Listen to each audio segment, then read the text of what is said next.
Bienvenidos a The Huddle Podcast. Yo soy Jorge Horta, su anfitrión, el día de hoy.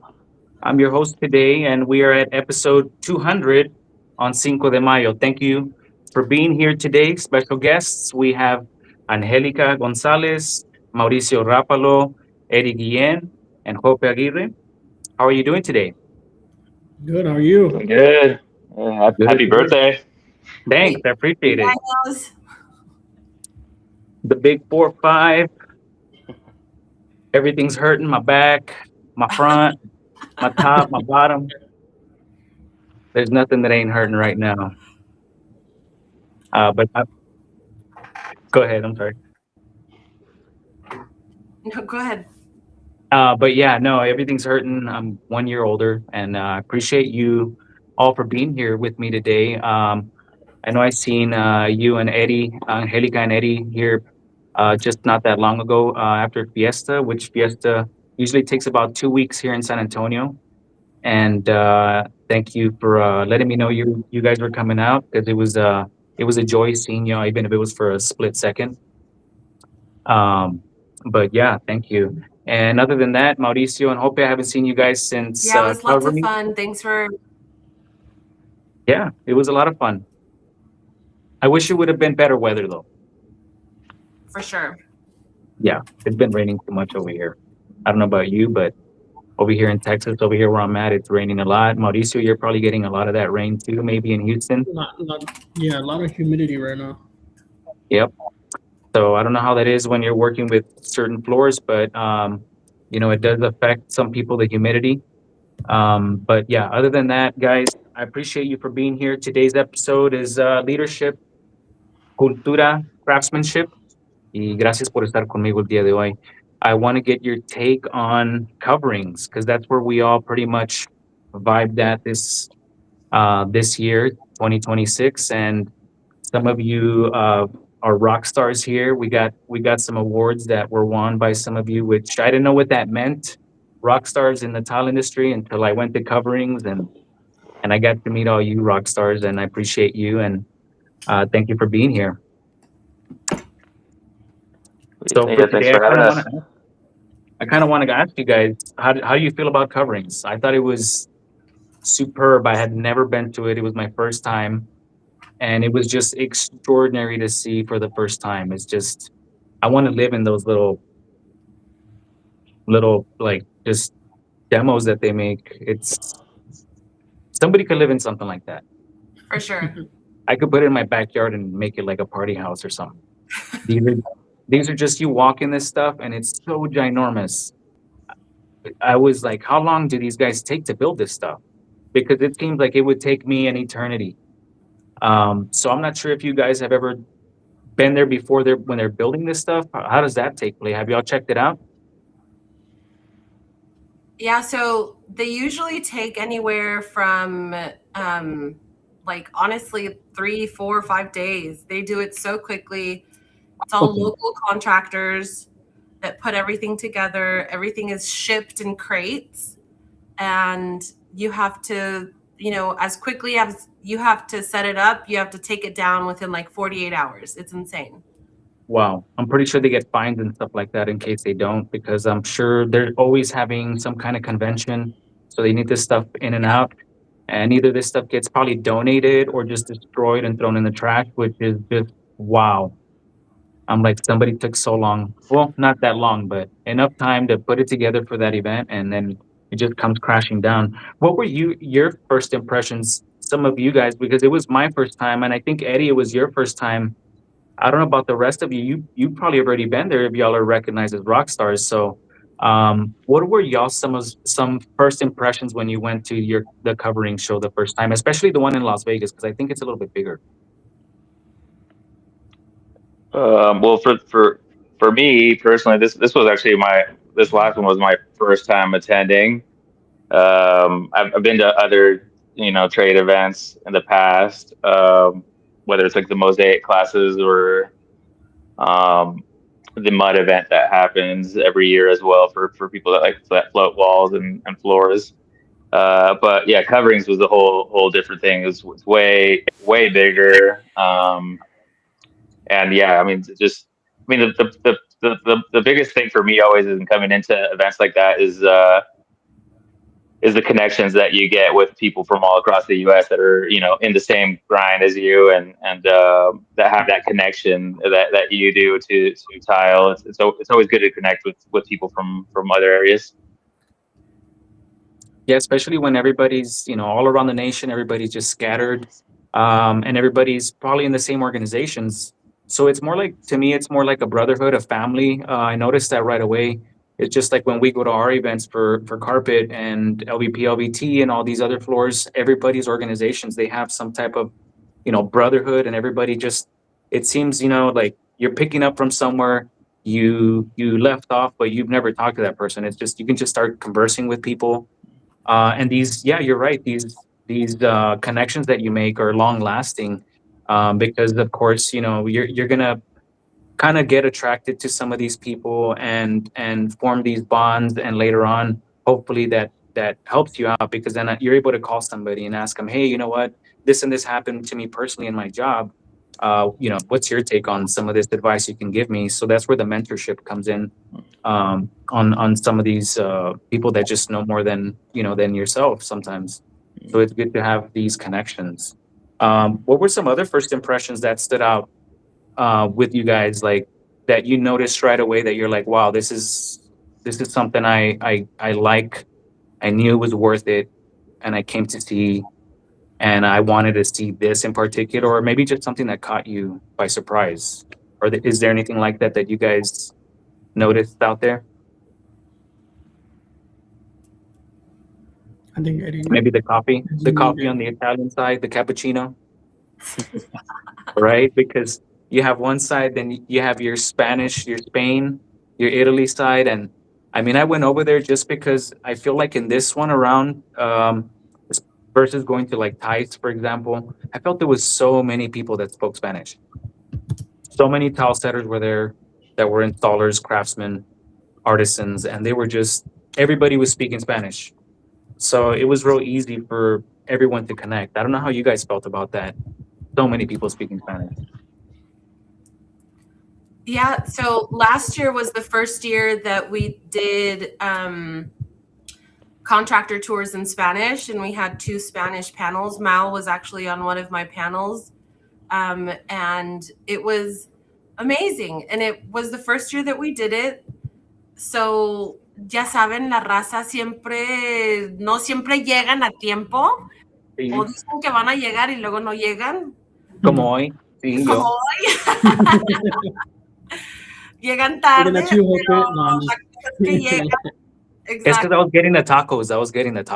That's the excuse. Ándale, tacos y cerveza, por eso. El año pasado creo que tuvimos como 3 personas en el tour de contratistas en español, pero este año fue, o sea, un gran placer ver que el tour tenía casi, o sea, 20 personas, 15 personas, había un montón de gente. Muchas personas. Y fue padre ver que todos estaban ahí, o sea, escuchando y queriendo saber y preguntando.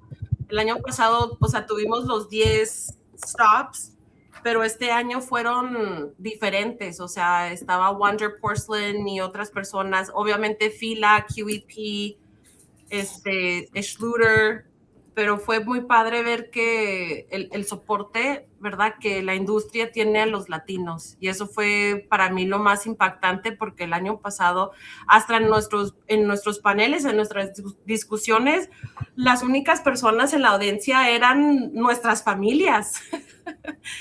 Nuestras familias, nuestros amigos, los que, ándale, tienes que venir. Y este año, o sea, estaba así de gente. Like, they were everywhere. And that was really, really cool. You know, it's a proud big sister moment for me to be able to, you know, see that it's continuing. And of course, seeing Mao up there, and, you know, it was awesome. Yeah, and this year Eddie did the tour in Spanish, which he had a big crowd of people he was trying to get through, you know, to Trying to herd see them other. all. Yeah, and it was a little hard hearing, you know, with the little microphones, but once you get to where you need to go, then gracias a Dios todos.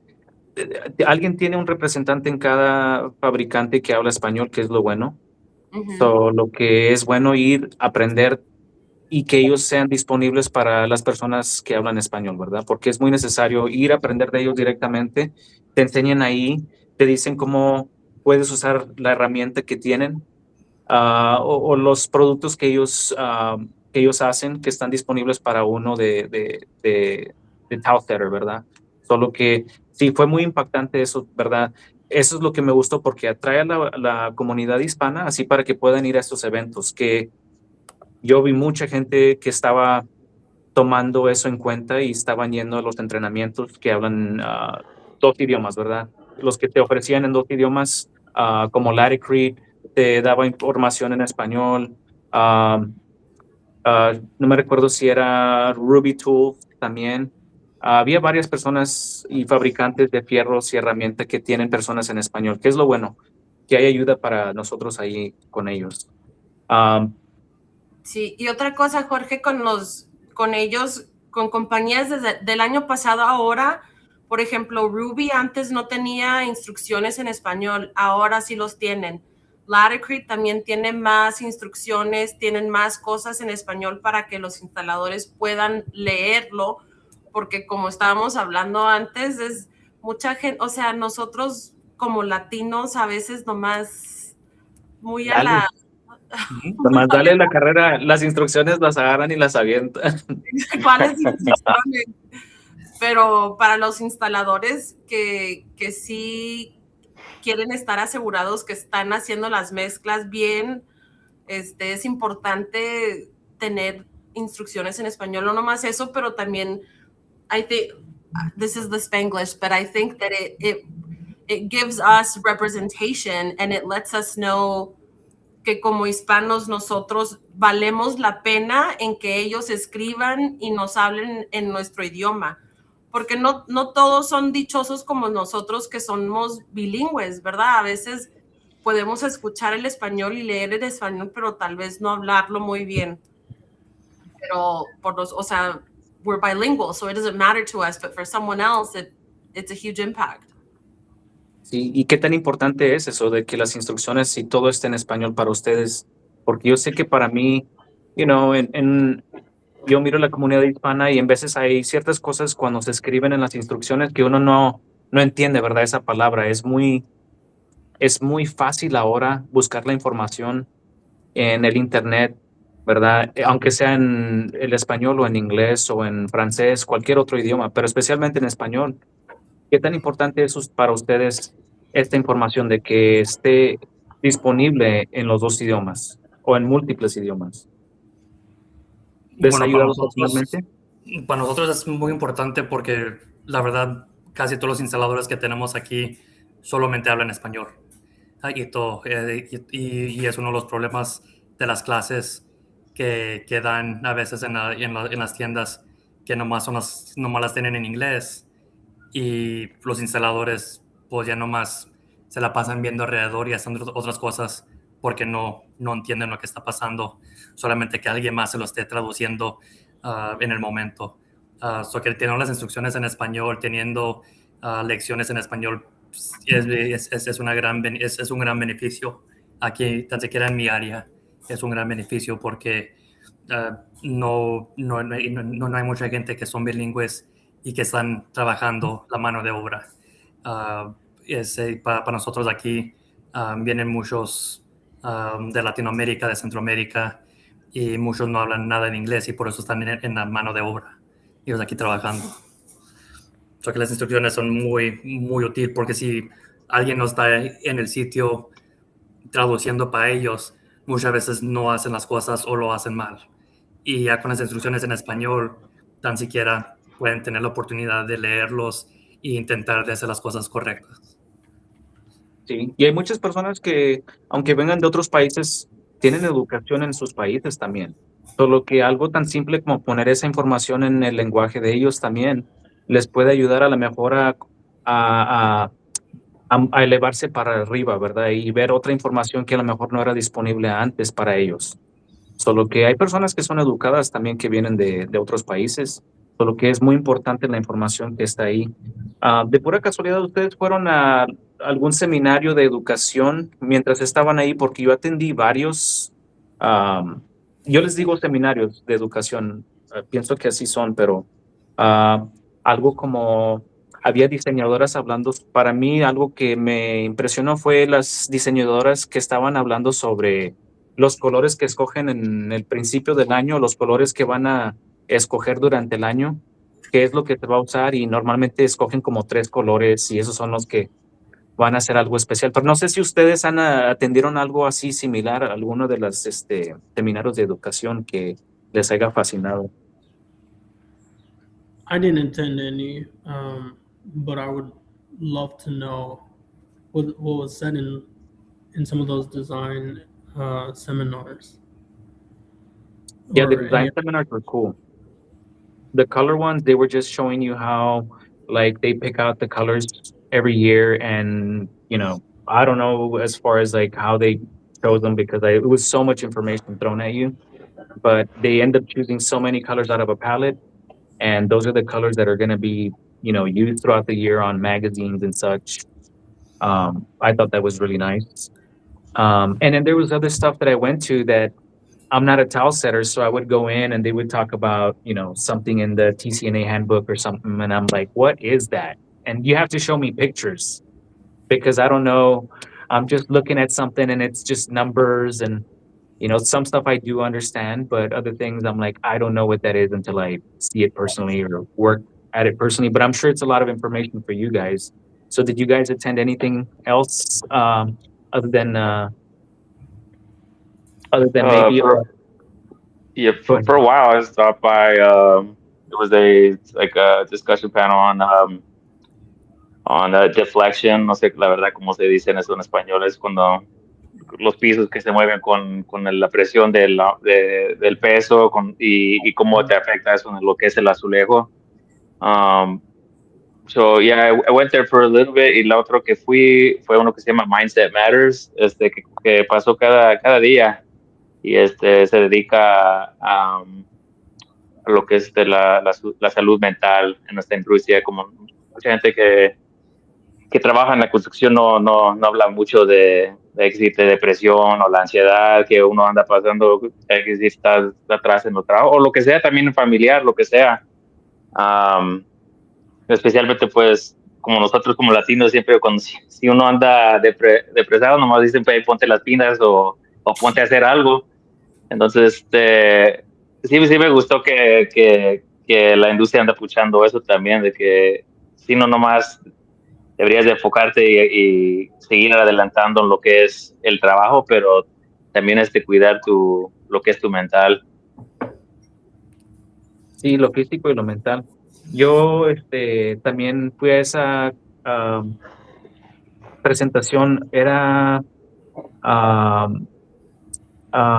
muy diferente porque te enseñaban ciertas respiraciones, cómo respirar y cómo para que se te quite la ansiedad, ¿verdad? Para que relajes un poquito. Y esto lo hice antes de que tuvimos el panel discussion de nosotros en español. They were right before us.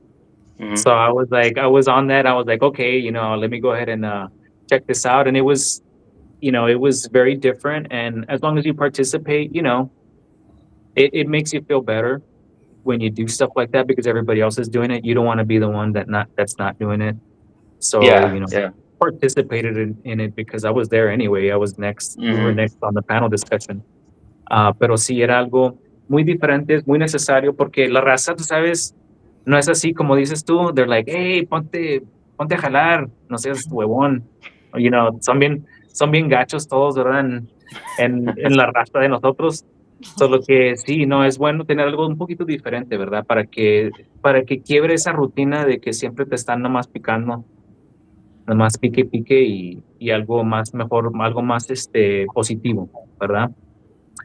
Pero esas fueron cosas que a mí me atrayeron también. How do you feel about the panel discussion? The arts panel discussion, how was that? Because it was The- education, certification, and training. ¿Cómo se sintieron? Tocante eso, Pope y Mauricio. I personally really liked our panel.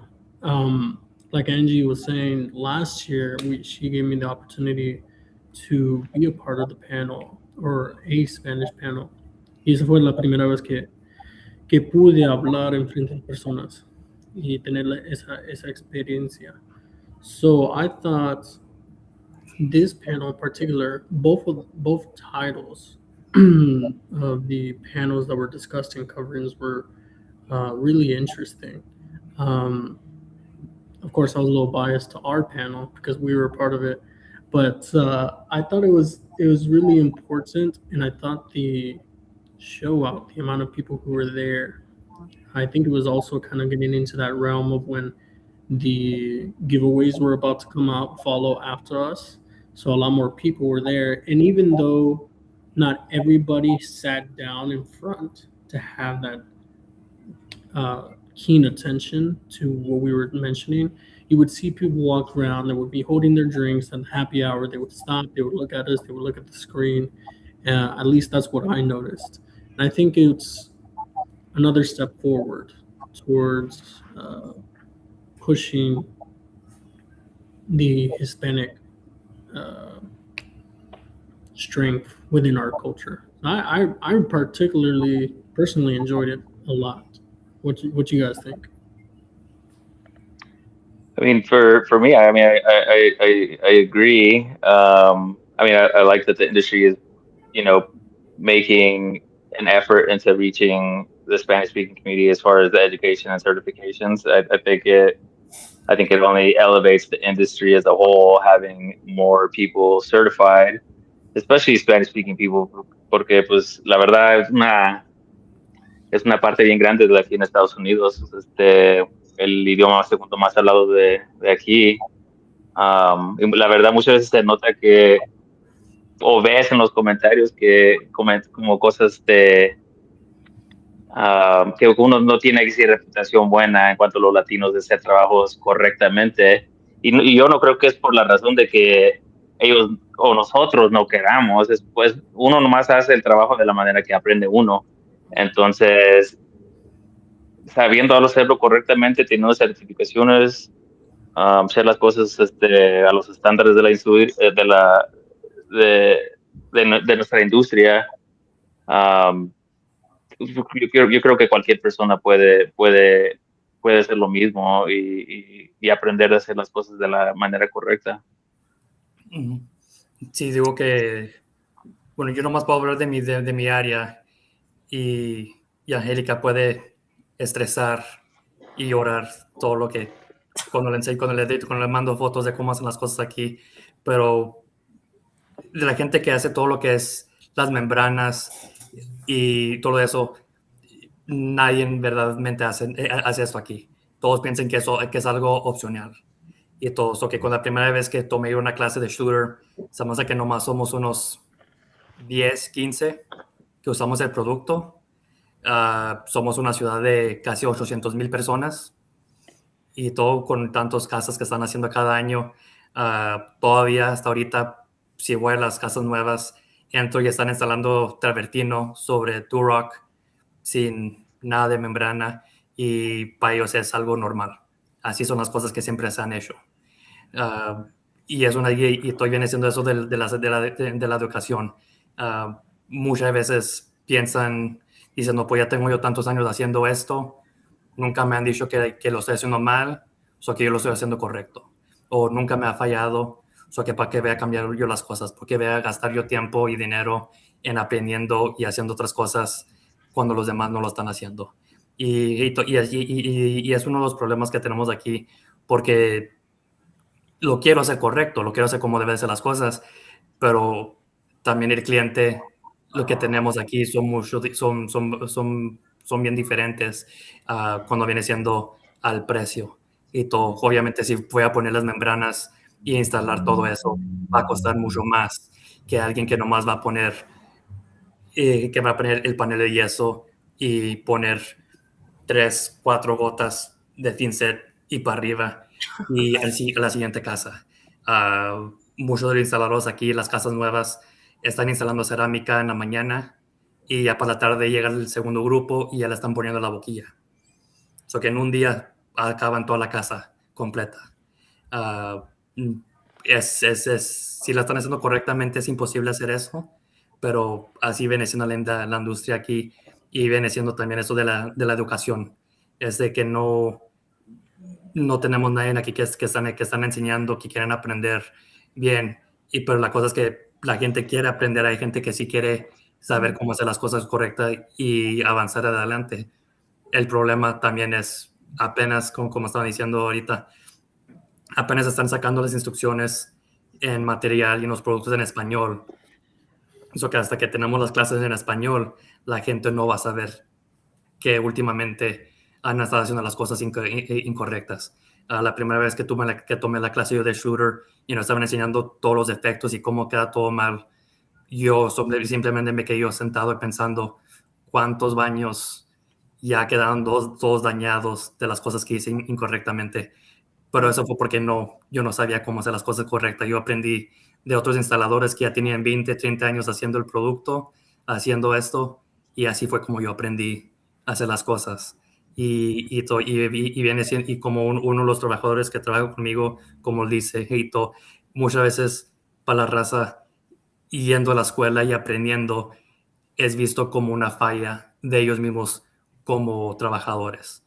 Muchos piensan, muchos se quedan pensando bueno, tú tuvieses que tomar clases porque tú no sabes cómo hacer el trabajo. Yo no tengo que tomar esas clases porque yo sé cómo hacer yo sé cómo hacer las cosas correctas. Y últimamente salen que aprendes que ellos están haciendo las cosas incorrectas por 20, 30 años. Pero si nadie si nadie les enseña cómo hacer las cosas correctas, nunca van a cambiar la manera. Y es por eso uno tiene, como líderes en la industria, ¿verdad? Hay que ponerle mucha énfasis a los estándares que están dentro de nuestro oficio para poder enseñar esos estándares en el lenguaje apropiado a las personas que están teniendo esos problemas, ¿verdad? Esas barreras en el lenguaje para que puedan hacer el empleo de ellos un poquito más mejor, el trabajo de ellos. Otra cosa que me gustó no, I don't know if you guys went to this, and just getting off subject a little bit, but did y'all guys get to go to the Gary Sinise talk by chance? I think I've seen maybe a couple of you there. Pero esa fundación de Gary Sinise, when I went there and I checked that out, that just gave me like knots in my throat. It was just such a touching experience. That was one of the things that I went to that I wanted to talk to you guys about, on how they just help out veterans. So that was a good thing. Also, him going out there just showing all the information that they have for the foundation and how they help veterans, that unfortunately have some types of situation where they're unable to walk, amputated or something like that, and they're able to help. I thought that was something very touching. So I'm not sure if you guys went to that, and maybe your take on some of that. I had the opportunity to go to the panel, to the speech that they were holding. I thought it was particularly interesting how much support there is behind there, and it's very encouraging to see manufacturers, installers. There was a very large sum of people who were present there, and just like you, I thought it was just as encouraging to see that support all the way through. Yeah, especially having like just one specific trade support you in pretty much all the flooring and stuff like that. Maybe installation wise, having the information there on people that know the book front to back that are able to tell you, hey, this is the way this is supposed to be installed in these homes because they're special homes that they build. I thought that was very, very interesting. And it was, I cheered up at the end because he started talking about his son and all this other stuff and how they, how they how they traveled and how they make music and such. So I thought it was something very interesting, very great to go to and just participate in some of that stuff. But that was just one of the things that I wanted to talk about because it was just it really captivated me.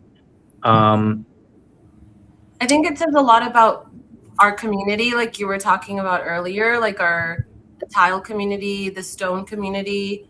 You know, Mindset Matters had a fundraiser for one of our installers who passed away earlier this year. You know, we've lost a lot of really good guys in the last couple of years, and everything from you know, our guys coming together, whether it's to sell a shirt and then they donate that to the family, or, you know, helping with GoFundMe, or helping wives. You know, guys are showing up to mow lawns. You know, guys are showing up to say, hey, I know a lawyer, let me pay the retainer so that you could do this. You know, like our community is more than just tile and stone and carpet and construction. You know, I feel like, at least, I don't know, on your side of the world, Jorge, but on the tile side, everything is like itty bitty. Everything is so small. Everyone knows everyone. There isn't, you know, anyone that I help with this. You know, I'm never in Houston, but, you know, when I am, Mauricio's going to be the first person that I call. You know, people, amazing people that have really become more than just friends, and it's not just like an online community. And I think opportunities like coverings really gives us all, it's like a family reunion, you know, and everyone is able to get together and really get to know each other more. And I think it just solidifies that relationship between our industry. Yeah.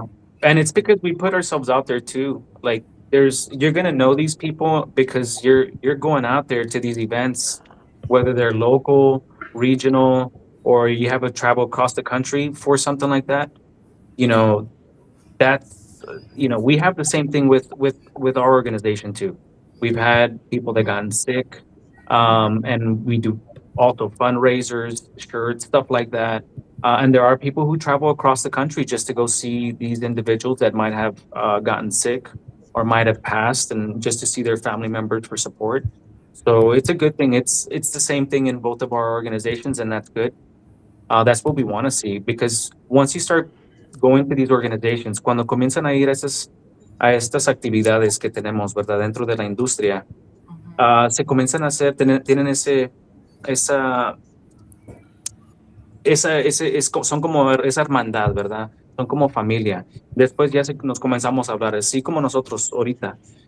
Tenemos eso, ¿verdad? Que desde que nos conocimos, ustedes ya se conocen de tiempo antes, pero a mí, yo brincando a ese grupo, me gusta aprender de los demás, conocerlos, ver cómo están haciendo, y ustedes hacen un trabajo maravilloso, ¿verdad? Tienen muy bonito trabajo, por eso es que los sigo a ustedes y son muy buenas personas. Si eso es lo que queremos, ¿verdad? No queremos estar picándonos unos a los otros, pero queremos estar elevándonos todos, estemos sanos o no, ¿verdad? Porque todos nos enfermamos, todos tenemos esos problemas en la vida que un día van a llegar, ¿verdad? Nos vamos a hacer viejos, y lamentablemente unos con problemas y unos bien y unos no. Lo que es bonito ver es esa hermandad, ¿verdad? Dentro de la industria.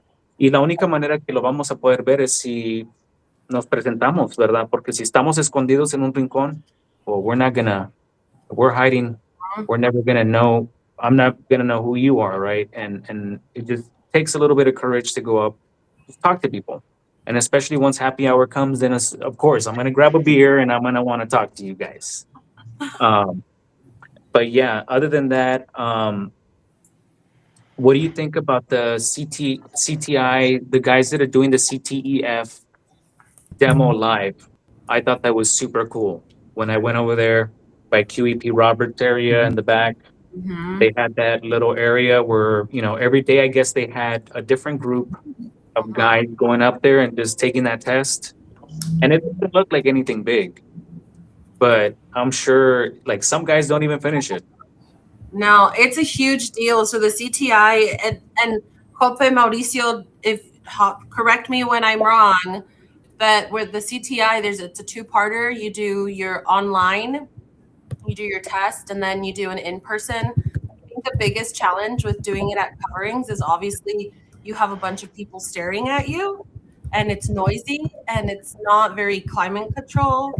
And if you're not local, you have to bring in your tools, right? Which is like one of those things where people are like, well, I'm not going to do it at coverings because I have to take tools. But what they forget is that there's so many generous people who are willing to do that for you.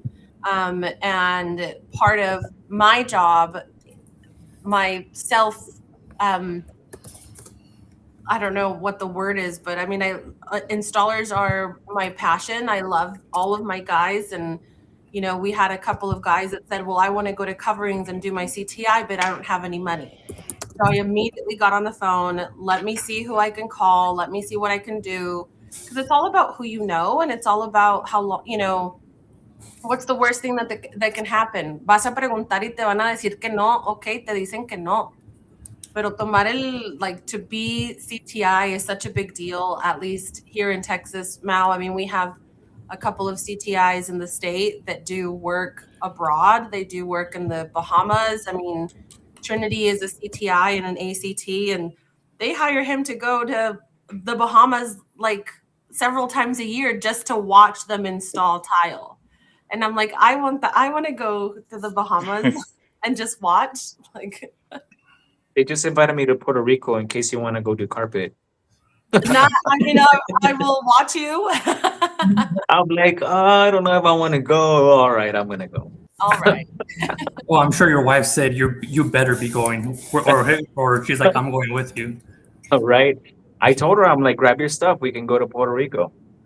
But yeah, that was incredible to see these guys just attacking that small little shower area. I think with a little shower pan, right? I don't know if it has a little shower pan or something.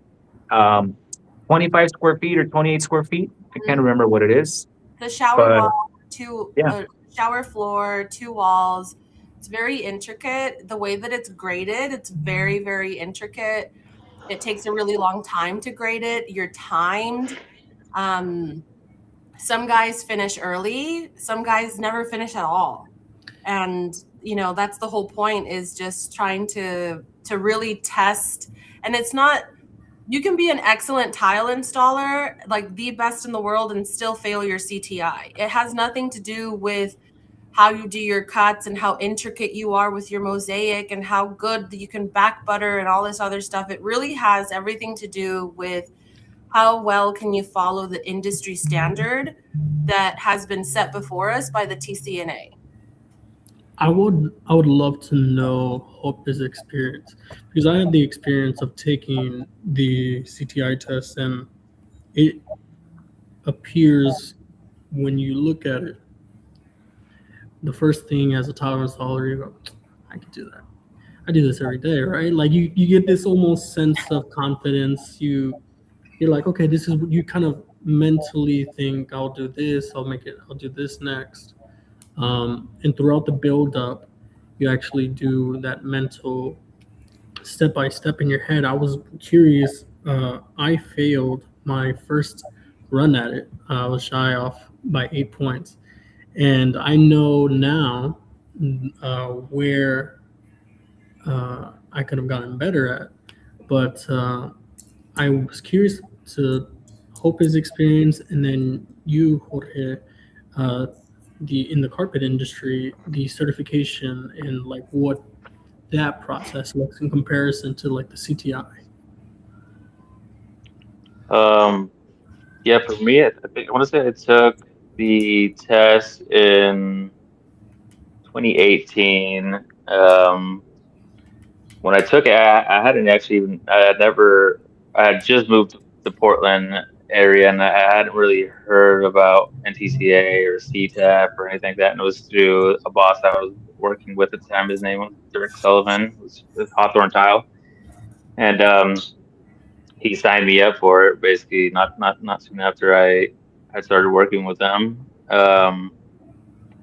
And yeah, I mean, looking at the test and looking at the pictures, obviously I went online on all the Facebook groups and started looking at looking at other people, what their modules might look like or what was all involved. And at the time I had been doing tile for, I don't know, maybe like 12, 13 years, something like that. And so in my head, I thought, oh, I have it all handled. It's all going to be a breeze. But when you finally get to it and you start setting the tiles, you start seeing that time going by, and you start getting closer, you really do start feeling it. It's a lot of cuts. It's quite a bit of planning that you have to do, and also just and just the fact that it's a test. It's that extra stress. It's not like on a project and you can do it. It's knowing that you're going to get graded. Were they still using the bone, like the trim pencils, or were you able to use? Yeah, when I took it, it was bull down still. Okay, gotcha. Yeah, as far as for us, the testing, there's different types of testing depending on where you want to excel. So they're gonna have residential carpet certifications. They're gonna have commercial carpet. So some people like one or the other. I do a lot of residential, so I did the introductory residential, and I did that in 2013. And basically on that one, you still take testing, they still grade you, but it's more of hey, you can ask a question and they'll answer it for you. Once you take the second portion of that, they don't answer any questions. It's kind of like, here you go. This is what the work order. This is what I need for you to do. So that's the way it is on the R1, C1, and then once you get to the C2, then you can't. They won't help you at all. With the NFIC, it was a little bit more difficult, the natural fiber, because there's so many different types of different woven rugs or loom goods that it was a little bit more difficult. That one, it was just you're back to back. You're doing something here, you're waiting for the adhesive to flash off or do something, and then you're doing something else in the meantime because you're learning on a different product. So you're jumping from area to area, learning something different. And on that, it's just an all-day beat down. And you got to kind of not mix one with the other because of the fact that you're going to have to jump back onto that installation that you're doing and finish it off. And then they're going to grade you based off of that. And then jump back over there to sew something by hand or glue something down or delaminate, undo a carpet backing or something. So I feel that there's different stages. It's not as difficult as what I was looking at when I was there. That's very technical. It's they're getting down to every little thing when I was there watching them, the judges. So I feel it's a little different. It's not as hardcore. But it's look, Yobi. I will say I've since then. I mean, I've taken and passed 4 other ACTs. But when I keep looking back at the CTI, I think the CTI was the hardest one. It gets easier after that one because it's the CTI they're grading. So what I have is mud walls, mud floors, large format tile flooring, and then I have the GPTP, which is the gauge porcelain panels. And I'm not sure what the rest of them are. My plan so far is to get them all, but there's a total of 9 tests. Oh wow. There's like shower receptors. There's um water, like topical waterproofing, and a few other and grout as well. I forget what the other ones are. So do you reach a level of mastery, for example? Is there like test and maestro after a while, title wise, or no?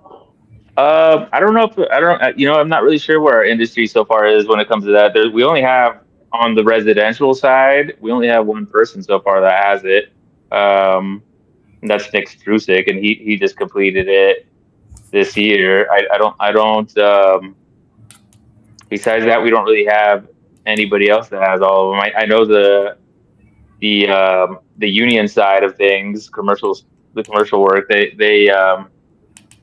They have a lot of people that have all those certifications, but on the residential side, it's still kind of a growing part, especially past the CTI. The ACTs are still pretty small. I mean, I want to say the numbers are still like maybe in the upper 40s, or maybe 50. So it's not that many. And then I want to say the CTIs are it's over 2,000 now.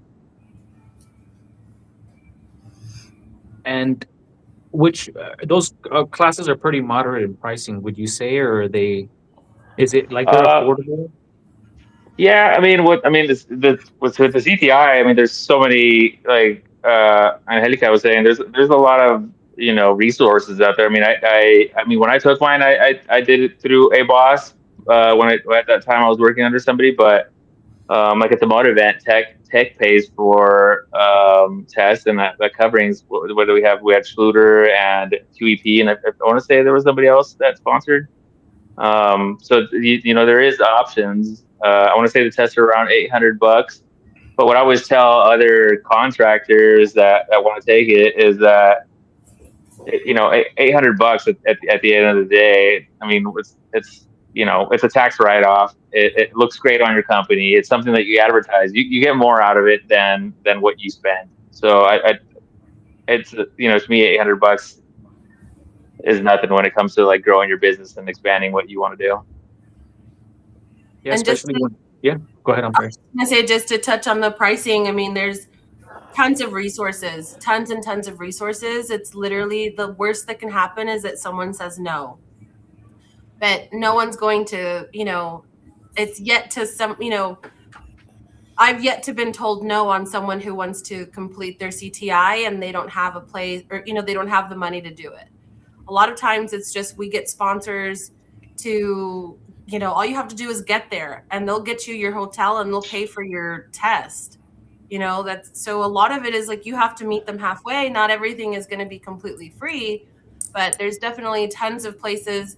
J&R Tile in San Antonio, I mean, they have offered up, they just had a couple of ACT tests there 2 weeks ago. That's why we were in San Antonio and saw you. But they had a couple of tests there, 4 or 6 tests, something like that. And they're always up for it. I mean, it's always a matter of just asking for it. And the way that the guys at CTEF work, Bradford, Denny, all of those guys are so wonderful. They're so, we don't have anything scheduled for here, but they're for the Dallas area, but there is interest. So now it's just a matter of, really finding a location in Dallas. Maybe we'll go to San Antonio because I already have a location there with J&R. But there's tons of resources out there to help you. And any of the CTI guys are willing to answer a text message or a Facebook message and really get like the lowdown on how hard it is, because it's not easy. I couldn't even imagine doing that. And every year, or last year was the first year that they did an all-woman CTI in March in Florida. So all of the girls were flown out to Florida, expenses paid, everything. So the opportunity is there for those who are seeking it and for those who want it. That's good. And yeah, if anything, there's a lot of people backing up. There's, like you said, if anything, if you don't ask, you're not gonna know. So there's a lot of people supporting the industry, and very big supporters. QEP Roberts, that's another big one. They're awesome. Most of the times, anything I need, I can ask them, and they'll send it to me right away. So I appreciate people like that. I don't know if y'all went to the hot dog eating thing event that they had with their hot dog blade that they were bringing Yeah. back out. Yeah, bringing back out to the market. So like, just little stuff like that, having a little party for everybody, just that makes it fun. So yeah, I love QEP Roberts. They're big supporters in our industry as well, in the carpet industry. So it's good to see people like that always supporting, and other sponsors, right? That support, that are able to just kind of go meet halfway, like you said. Yeah, and you know about doing your exams. I mean, Ties has it. CFI has stuff at Ties or Surfaces every year. That's always been really fun and interesting to see the way that the patterns are with the carpet and there's cuts and all of the. I mean, I feel like all of the exams across the board are so intricate and different, but there's also experience. You guys have your side, LVP, carpet, all of that. Yeah, and I see the CTEF people. They have their booth right there by us too. And this year around, I saw the guys that were doing their testing, which I think this year, I'm not sure if when I went to the coverings one, there was very few people that passed it. I mean, there was maybe like 4 people, 5 tops, and I would just hear that only one guy passed it out of the whole group, or maybe none of them passed it. But yeah, that's it's good to have sponsors, because at least you go test yourself and try to finish it up, because I'm guessing that if you don't finish, even if it looks really good, I'm guessing you failed already. Yeah. Right. So Yeah. So if anything, try to do as best as you can, finish it up, because you want to see where you're at as far as your skills yourself too, especially on a crunch time format like that, where it's just maybe like 7-8 hours or something like that. I don't know what the timing is. Yeah. But other than that, let's talk about the awards you guys got. How do you guys feel about those awards that you received this year? How do you feel it has impacted you in your life personally, receiving that award? Me personally, I I was shocked actually to get the news that I had received the Rockstar Award this year. It was something that I had previously looked at and definitely wanted in my life, but I didn't think that I would actually receive it. And then this year, whenever I received it, it was a nice moment to just kind of absorb and look back at everything that I've personally gone through. I mean, the startup of a business, the reason why you started up, in my case, for my family, for my wife and my newborn baby boy, and it's nice to look back and just the award kind of symbolized everything that you had gone through at that point for your company, for yourself, and to notice or to have people notice that sort of dedication that you have to your craft. It's actually really, really encouraging. What does it take to get to that level? Like, what does it take, like, as far as like, because you're not average, right? You're a rock star. So what do you feel it got you there? It's a great question. I think personally, you gotta be dedicated to this. You really gotta be. I remember I was actually just talking to my father about this not too long ago, about whenever I set up the company, my personal company, Prominent Tile, here in Houston. I mean, I had no real leads aside from just the knowledge and the experience that my father had given me. And at that point, I was dating my wife. We were in the dating phase still. And I was really passionate at making sure that I would be able to provide for her and start our family and kind of build up the company. So I would show up to Dial, Tile, Thorntree, all the tile distributors. I would speak to them. I would talk to them. Just grind. I would show up every designer event. I would go to educational classes. I would speak with the trainers. I would stay after each training to help them pick up, to just talk to them. And you really got to be dedicated to wanting to grow, wanting to expand your knowledge. And, it's really just a leap of faith.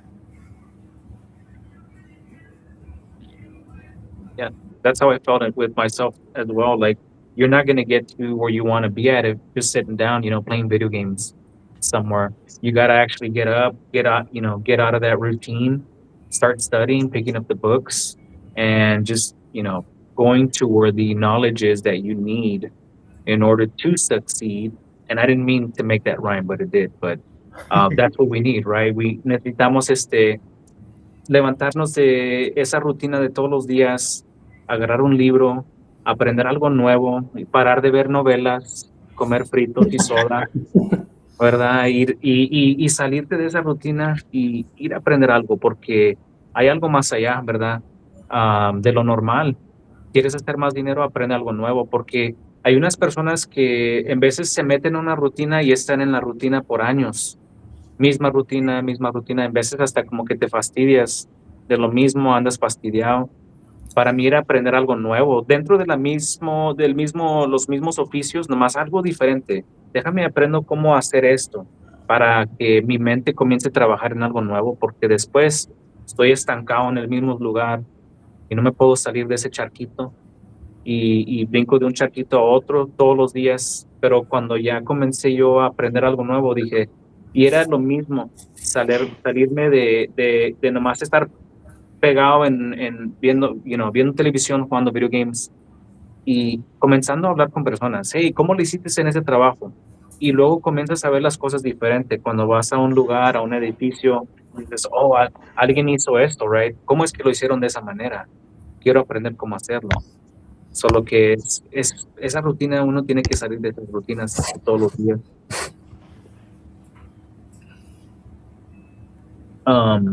¿Hubo algún momento donde ustedes dijeron, después de la misma rutina, decir, sabes que ya no quiero hacer este empleo? Porque aparentemente elevaron, ¿verdad? Pero llegaron a un punto donde, así como estaba hablando, estaban todos los días haciendo lo mismo, a lo mejor quieren hacer algo diferente. Para mí personalmente, diría que hubo un tiempo, hace como unos 5 años, entonces llevaba como 15 años en la construcción, que como que me andaba aburriendo un poco y fue cuando empecé a meterme más a lo que es a los eventos, y también fui a unas clases de mosaico, y más que nada las clases de mosaico fue algo que siempre quería hacer, pero no sabía que lo podía hacer. Y recientemente es algo ya nuevo que ofrezco en mi compañía, y también pues me hice nuevos amigos en las clases, también en esta industria de gente que hace mosaicos, y como andabas diciendo, si uno quiere pues quiere crecer su conocimiento, su compañía, solo uno lo va a hacer aprendiendo más, escuchándose, y con eso mismo metiéndome a la industria, lo que son las clases, y empezar a hacer los mosaicos. Es como que me enamoré otra vez del azulejo, y ahorita no puedo, no veo que sea algo diferente después en el futuro, no creo. You're already trapped in. Ya estás atrapado en el... It's a good trap, though. It's a good trap. I like working with my hands, so. It's like blood in, blood out. You can't get out any. Yeah, for sure. It's the same thing with us. You just see the same guys just going to different locations, but they're still in the same trade in a sense. They're just jumping around. Yo no me imagino estar en una industria diferente, no me imagino estar trabajando con gente diferente. A mí me encanta la construcción. No puedo ir a ningún lugar, a un Airbnb, a un hotel, en mi propia casa, o sea, en mi apartamento. No puedo ir a ningún lugar sin decir, no instalaron eso bien, no hicieron esto, grout o esto, lo otro, pero igual a mí me fascina crecer, me fascina aprender más de nuestra industria, de lo que ustedes como instaladores están haciendo. Y no me imagino trabajar en una industria donde no pueda ser yo, donde no, where I couldn't, I live to bully men and it's my favorite thing. And I just could not bully men in any other industry. And I love it. I want to provide my clients an awesome design and an awesome installation and your dream home. You're a part of building a home. You're a part of building, their future nursery or their future wedding venue or, anything like that. Yeah, and it feels good. I mean, I feel like when I do a really great job and I work with something really, really nice, I can sleep very well at night. And that's the difference between doing this and maybe doing a job where I don't plant that little seed and it doesn't grow and I don't see the fruits out of that. I feel like, you're leveling up to a point where you can say, man, I did that job right there. And it's something that really stands out. And especially in your guys' trade, man, some of the stuff I've seen when I was out there at coverings, I was like, wow. Just being able to take those little mosaics, like you're saying, and just building something out of it, that's just extraordinary. It takes a lot of time, a lot of man hours, a lot of skill, but you got to have that vision. Tienes que tener esa visión, ¿verdad? Para ver después tus frutos que están realizándose en la vida real. Y para mí es un gran alivio. Yo me siento muy bien todos los días. Siento como que no estoy ni yendo a trabajar. Es como un deporte para mí. Pero ese soy yo, ¿verdad? No sé ustedes. Algo que les dirían, algo que te dirías a ti mismo, pero la versión más joven de ti, aprendiendo, sabiendo lo que tú sabes ahora, ¿qué te dirías a la versión tuya joven en tus años, like 17, 18? Take care of your goddamn knees. That's the first thing I would tell myself. I mean, it's one thing. Looking back and even talking with some of the older guys, I mean, some of the older guys, I mean, their knees are just shot. Their knees are just shot from just laying down a tile, laying down hardwood, carpet. Just because they had that mentality when they were younger of, oh, I don't need knee pads. I don't need that. I'll be fine. I mean, one of the guys that that we work with, he now has a permanent limp because of it, because it just messed up his knees were so messed up, it messed up his hips. I mean, it got up to the point. It got up to that point right there where now that his sons, that I work with as well, they always have their knee pads, and then they have spare knee pads in the vehicle because they've seen the damage that it's caused their dad, and they don't want to, go through that right there. So I mean, that's one of the things that I would probably tell myself is just take care of your body, because unlike other jobs, unlike other industries, if our bodies are gone, we can't make our money, we can't support our families, we can't take care of ourselves. So that would be the main thing that I would tell my younger self is take care of your body, 100%. Yeah, I would tell myself to like invest in one of those exosuits just in case. Yeah. Because, man, I need that for carrying stuff around my back. Some days I'm like, oh my goodness. Yeah. But yeah, you're right. But knees are really important. rodillas, cuídate las rodillas, cómprate knee pads. Eso es algo que aprendí yo de joven. I got different knee pads for different situations because then you sweat them up and they start to stink, right? So it's like, no, let me give them a little break and then air them out and then get some new ones. But yeah, those are important, man. Anything else that you guys would tell your younger version?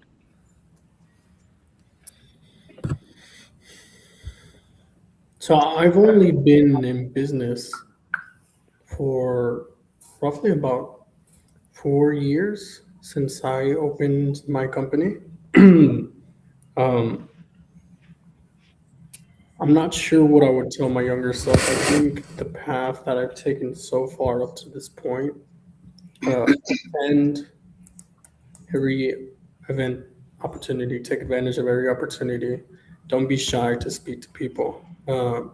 Be bold. You get nervous. The idea of being on a panel, to get on podcasts, there's nerves associated to every facet of your craft or building up a business.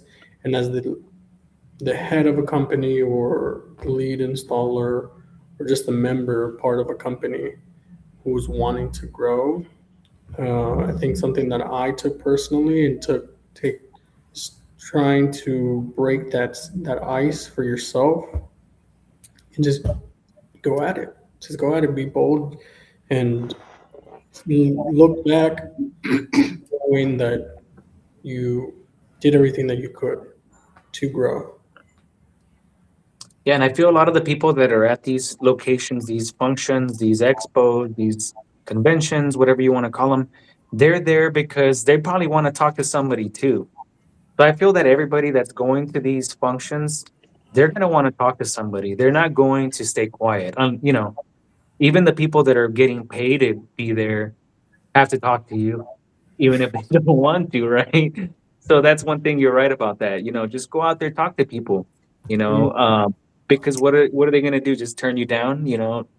They're not. Most of the people that when I go out there, I start talking to people just out of, I could be eating lunch in the press room, and somebody next to me is like, "Hey, well, what's going on with you?" Especially the press. They're gonna want to know what you're doing, who you work with.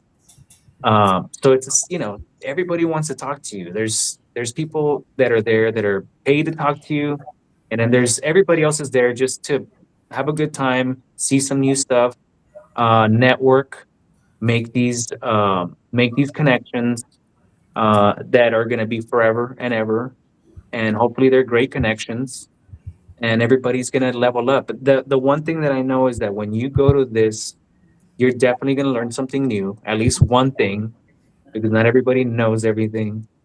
And I feel that you're definitely going to take it upward after that. I've never seen anything negative or had a bad experience after going to any of these um, trade shows or conventions or expos. It's always something positive. Always meet new people. Always learn something new. So that's what I can take away from that. As far as any closing comments, anything y'all might want to discuss that you feel is important that you might want to get out to the community? I was just going to say that since we're talking about coverings, that the show is so important in so many aspects, because you get to not just the networking and the happy hours and the parties, but there's, the NTCA has demonstrations of how to use how to use all of these products, all of the booths from QEP to Latacrete, Mape. Everyone is constantly having demonstrations at their booths. So if you've never used a product before, if you've never used, a particular cutter, Ruby's going to show you how with that exact tool. And not just that, but you're going to be able to talk to other installers and really have that hands-on experience. Even on the other side, on the stone side, you're going to be able to learn what the stone side is like, the proper installation methods. I mean, the entire show is a gigantic learning event. And, en español hay un dicho que cada quien está como quiere. Y si quieres estar estancado, si quieres quedarte en tu charquito, pues no vayas. ¿verdad? No vayas a coverings, no te sacas de tu burbuja, entonces no vas a aprender nada y vas a seguir siendo el instalador que va a cobrar 5 pies o $5 el pie y nunca va a ser nada interesante, nunca va a pasar nada porque quieres estar ahí. Pero cuando vas a coverings es como respirar por primera vez porque hay millones de cosas que aprender. Y las Sí. quieres aprender. Sí. Y hay que levantarse temprano uno también porque todo comienza súper temprano. Antes de que te dejan entrar al trade show para que vayas y mires las cosas que hay ahí. Tienen las clases de educación bien temprano en la mañana, comienzan como a las 8 de la mañana y no sé si un poquito más temprano en veces. Y unas son de media hora, unas son de 45 minutos, una hora. Y puedes escoger, ¿verdad? Porque hay 2 o 3 en la mañana. ¿A cuál quiero ir a aprender el día de hoy? Porque hay algo en cada una. En veces hasta quieres ir a las 2 y no puedes porque son al mismo tiempo. Pero hay mucha información que se da en las mañanas, solo que tienes que estar fresco como una lechuga. No puedes andar de parranda toda la noche, ¿verdad? Como uno quiere, "Yeah, I'm in Vegas, yeah, party time." But unfortunately, you got to wake up early the next day because these buses are shuttling you and you got to get on the bus early because they start early, which is one thing that was great that I saw at this. Getting a bus from my hotel out to the convention center, that was fantastic. I loved it. So, levántate temprano, agarra el bus que es gratis porque no tienes que pagar el Uber. Y aunque te tarde unos 20, 30 minutos a llegar a tu destinación, llegas con tu cafecito, vas y aprendes algo en la mañana y puedes agarrar como de pérdida 2 o 3 clases de educación en la mañana. Solo que I thought that was really cool. Just the shuttling of the bus early in the morning, get my Starbucks, get ready for the day. I think And people look at, forget how yeah. easy it is. I mean, you have to pay to get there, but once you get there, I mean, they have, if you book your hotel through coverings, they give you a huge discount. If you book your flight through coverings, you get a discount. I know Southwest, this year it was coverings 2026, and they gave you, it was like a $40 discount or something. You know, Delta does the same thing. They give you a slight discount on it for attending. There's all of these discounts everywhere, but once you get there, o sea, te sales del camión, inmediatamente vas a ver toda la gente que tiene almuerzo gratis, café gratis, obviamente todos los... Yo nunca pagué por mi almuerzo, por mi lonche, por nada, porque todos los booths tenían algo. Y eso, I mean, I love that. Who doesn't love free food, you know? You're like, where'd you get... Eddie showed up to one of the panels with like 4 sandwiches. I was like, where did you get sandwiches from? He had sandwiches in his pocket. People are showing up with like espressos and like martinis. And I'm like, where are you guys getting this from? I mean, it's a whole world with so much He was stuff. Sandwich Eddie. He was Sandwich Eddie instead of Cheeseburger Eddie. He was like, sandwich yeah, the cappuccino, it was on the other side. In like the Spain, Italy side, they were making cappuccinos and all kinds of espressos. I know they had espresso martinis. I was like, dang. Ice cream. It wasn't ice cream, it was gelato. It's a difference between them. The puppies, don't forget the puppies. Oh my God, the puppies. The puppies and the puppy houses, the homes that they would make for the puppies. I thought that was cool too. So cool. But so yeah, cool. And all that money is donated to like the local shelter or whatever the thing is. So all of that is like tied back to everything. Pero mi favorito fue el hot dog party de QEP. Aunque no comí hot dogs, pero salí con una cachucha que tiene un hot dog y calcetines de hot dogs. Yeah, I'm actually wearing their socks right now. I wish I could show you, but I'm going to fall down on this chair. But yeah, I got the hot dog, I got the cap, I got the socks, and any kind of goodies, just throw them in the bag. Oh, the kiwi patan, the bag, the kiwi patan. Oh my gosh, yes, the kiwi patan. I have it. I don't know where I have it, but yeah. Marola's bag was really cool too. Era verde. ¿Se acuerdan? Era gigante. Or like a green felt one. Super Yeah, cool. that was nice. Super pretty. I And ended up she's- bringing a little piece of their tile, Marola tile. Yeah. But I don't know. It was a great experience for me. My first time. I thought it was wonderful. I got to meet a bunch of great people, a few rock stars, and I mean, there's a lot. There was I don't know how many guys and gals won that award, but there was quite a bit of them. I saw maybe 12 or more than 12. And a lot of people were Hispanic on there, Latino, Hispanic. So you guys are the emerging leaders in the industry, in your industry. So thank you I for met being here. Mauricio 2 years ago, right, Mal? 2 or 3 years ago at Coverings in Atlanta. Yep. And we were Facebook friends on Texas Tile Posse, and then we met at a Noble party in Atlanta for Coverings, and Mal was so shy, and he was like, "Hey, I'm Mauricio. I'm in Texas Tile Posse," and I'm like, "Hi, how are you?" And we just, and it's just the same thing with Jope. I had never met Jope before, but I saw him and I was like, "Felicidades, ¿cómo estás?" O sea, Eddie's from El Paso, my hometown, so I feel like there's always that connection. I don't feel like, Coverings is one of those places where you don't need to be shy because you basically already know everybody.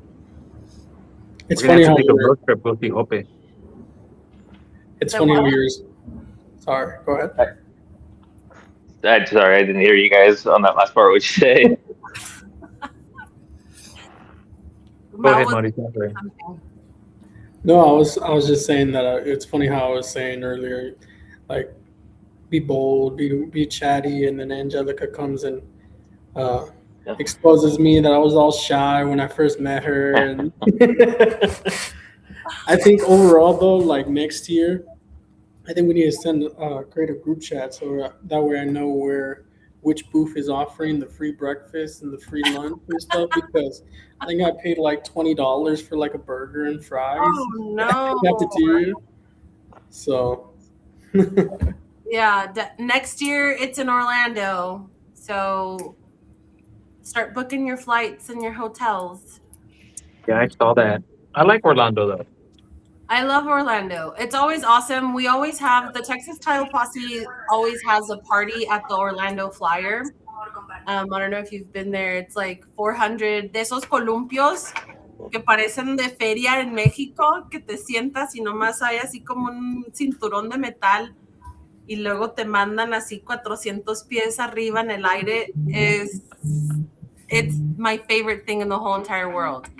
And so Todo caliente el metal, te quema. sí, por eso vamos en la noche. Y siempre tenemos fiesta ahí en el Orlando Flyer. Y es algo, o sea, llegan todos. It's the best time. So make sure to go to Coverings and go to our Orlando Flyer party. It's the best. You meet everyone. The sponsors come out, vendors come out, and it's not like the show. It's just everyone's there to just have a drink and eat and be silly, and there's no pressure of who's who. That's good. I'm gonna definitely be there at the Orlando one. I just saw the tickets come out, or the info come out on it for Coverings. Mm-hmm. So I'm gonna definitely head out there because I love going to Orlando. Love Orlando. So definitely, I appreciate you guys being on the show today. Thank you. Sorry we were having such bad technical difficulties in the beginning, but I appreciate each and every one of you. Next year we're gonna all take the tour with Eddie again. Hopefully they give it to Eddie again because he's tall and he's like, "Come on, guys." Yeah, that will work. Or if it's someone else, just give them a little balloon and tie it to them. That way you can follow just a balloon around. Yeah, there you go. But thank you for being here. And if anything, Guys, if you want to check out anything with NTCA, go on their website. It's www.tau-assn.com. Ceramic Tile Education Foundation is www.ceramictilefoundation.org. In case you want to sign up for any of the stuff that they offer for any testing, education, get a book so you can start reading it up, test so you can test later. These are some of the websites to go on to get your information. So thank you guys and gals for being here. We're at the conclusion. I think we've already done a little bit more than an hour. So thank you for being here and being so great, speaking both languages with me, trying this new Spanglish thing. Because I know sometimes we get stuck with some words in English or in Spanish that you might say, hey, you know what? Let me just Spanglish it over. But thank you. Thanks for having us. And feliz cumpleaños otra vez. Gracias. Cualquier cosa voy a estar pensando en ustedes. Thank you for being here and appreciate you being on the 200th episode of the Huddle. En Español. Gracias. For having us, Viva man. Mexico. Feliz Cinco. Gracias. Feliz 5 de Mayo. Thank you, everyone. Bye, Take care, guys. everybody. Bye.